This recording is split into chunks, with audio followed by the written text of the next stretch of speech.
ძალიან ბევრი რამ გაკეთდა, ძალიან ბევრი რამ შეიცვალა და ამაში რა თქმა უნდა განსაკუთრებული წვლილი მიუძღვის ბატონ ირაკლი ქარსევაძეს, რომელსაც მე კიდევ ერთხელ მინდა თქვენი თანდასწრებით ძალიან დიდი მადლობა გადავუხადო ყველა იმ საქმისთვის, რაც გაკეთდა მთელი ამ წლების განმავლობაში. მე ასევე მინდა წარმოგიდგინოთ ახალი მინისტრი ბატონი რევას სოხაძე, ჩვენი პოლიტიკური გუნდის წევრია უკვე მრავალი წლის განმავლობაში, 2017 წლის შემდეგ ის იყო საკრებულოს წევრი, იყო საკრებულოს урბანული კომისიის ხელმძღვანელი, შესაბამისად უშუალო შეხება ჰქონდა იმ საკითხებთან, რაც პირდაპირ არის დაკავშირებული ამ სამინისტროს საქმიანობასთან.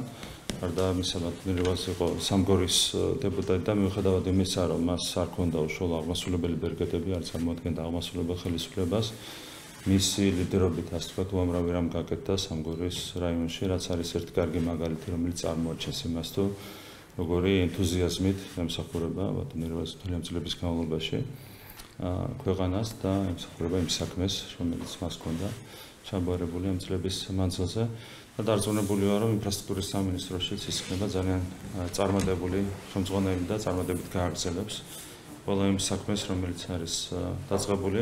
წინ გვაქვს ძალიან დიდი ამოცანები, მნიშვნელოვანი პროექტები, რომლებიც არის ბოლომდე მისაყვანი, რომლებიც არის დასაწყები და რა თქმა უნდა ამ საქმეს ჭირდება ძლიერი ხელმძღვანელი, პროფესიონალი, კეთილსინდისფერი ადამიანი და ზუსტად ამ თვისებებით გამოირჩევა ბატონი რევასი და მას მინდა წარმატებები უსურო მინისტრის პოზიციაზე.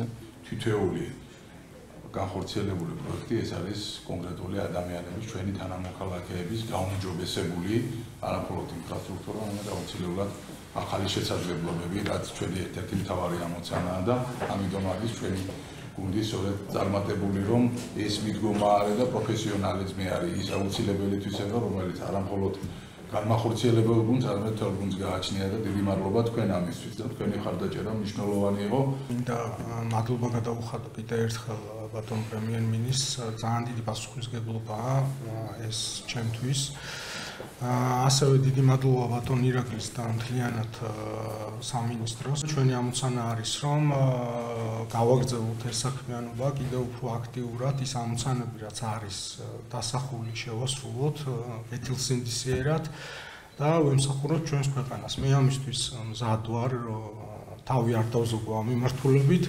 ჩვენი პრინციპი ყველგან არის გუნდური მუშაობა და დარწმუნებული ვარ, რომ თქვენ სამინისტროში ეს ტრადიცია გაგრძელდება და აუცილებლად ერთად ძალიან ბევრ კარგ მნიშვნელოვან საქმეს გავაკეთებთ.